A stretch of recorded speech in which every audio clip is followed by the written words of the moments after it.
Today's lesson we're looking at articles, in particular the definiteness effect.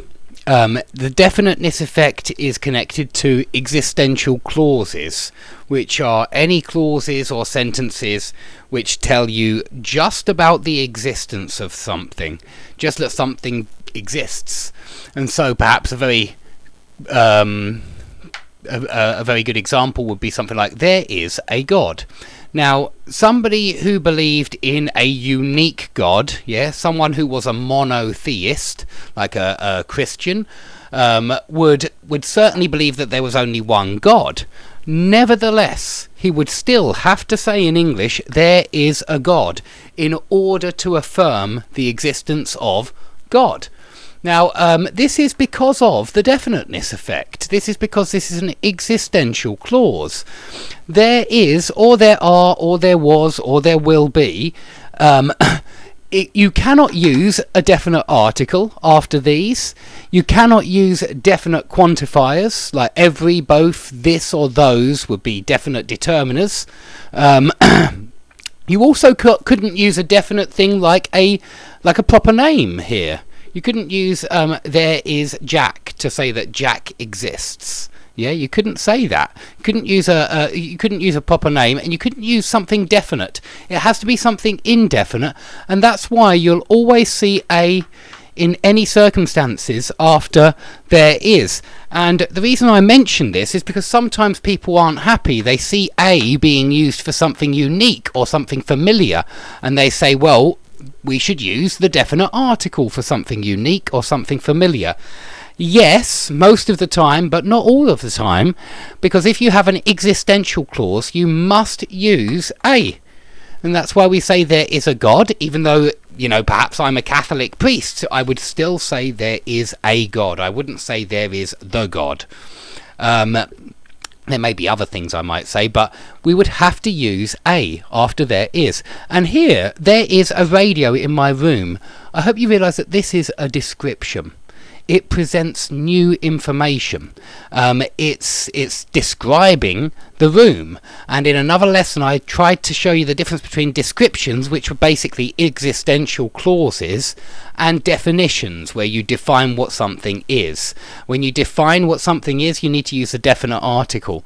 But when you're giving a description, it will always be indefinite, and you won't see definite determiners or even names.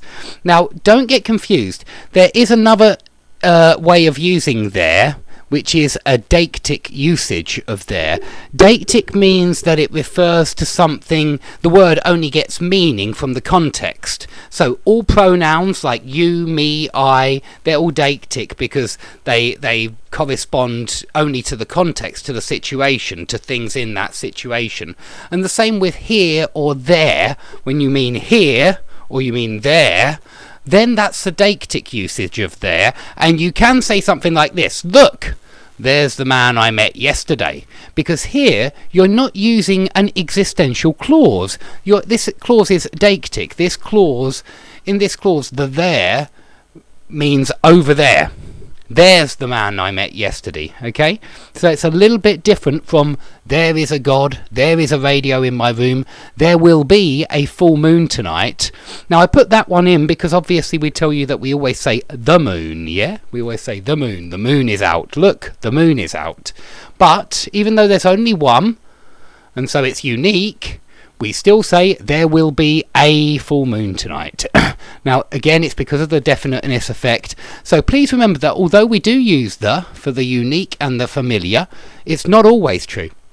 And it's even the same with the verb have, which is an existential clause too. It's an existential way of speaking. When you say I have a sister, you're really affirming the existence of the sister. And it's a description for this reason, and it will never be the. Even though you've only got one sister, it will still be I have a sister. And if you're describing someone, by the way, I've put inalienable object here, which means an object which can't be taken away from you. So you can't really take away someone's brothers or sisters, and you can't take away someone's physical appearance. And so he has a square jaw. Now, the person you're speaking to may well have already met this person, but you would still say, so they're familiar with the square jaw, but you would still say, you've met him before, haven't you? Yes, he has a square jaw, you must remember him. You would still say it like that.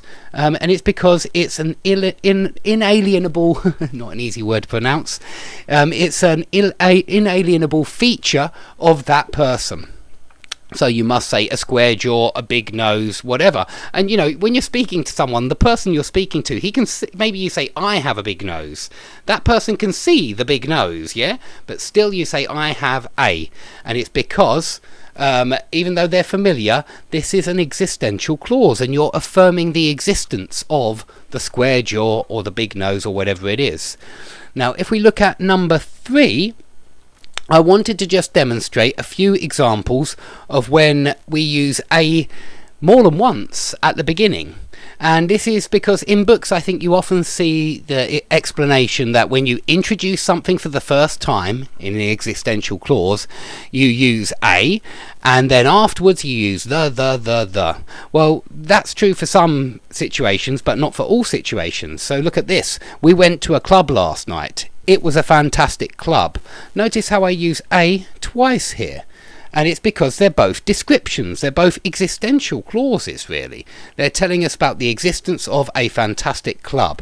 But if I change the sentence a little bit and make the club the subject of that last sentence, then it has to be the club was fantastic, because it suddenly becomes a definition.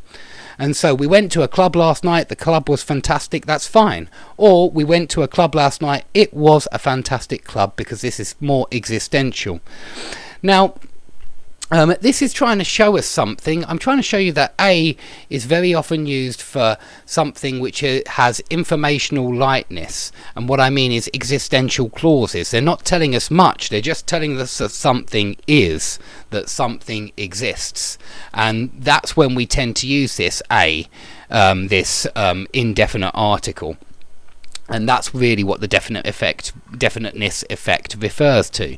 However, one more thing, because it's not as simple as I've already said, there are more complications that we're going to have to deal with in future lessons. Because sometimes we can introduce something which is going to be prominent in the text with the. And I think you see this very often in literature. The Invisible Man starts with, the stranger came early in February. Now, we've never met this stranger before. The listener doesn't know anything about the stranger yet, but we start with the stranger. We don't start with a stranger. And it's because it will be prominent in the remainder of the text. It actually refers to the Invisible Man, the name of the book. And so because it's such a prominent noun, we actually use a the. And here is another example. He hasn't been the same since the fire.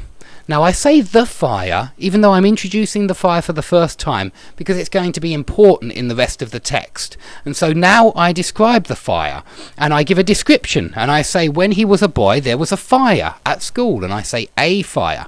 I'm now writing descriptively. I'm asserting the existence of a fire at school.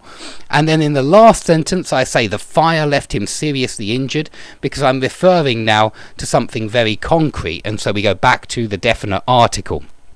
Now, I hope you can realise, therefore, that this is incredibly confusing, and that there's a lot to remember, there's a lot to deal with in everyday usage of articles. So I'm going to do more lessons on these articles. If you have any questions about these sentences or these or how to use a and the, please put them under the video, and I'd be delighted to answer them.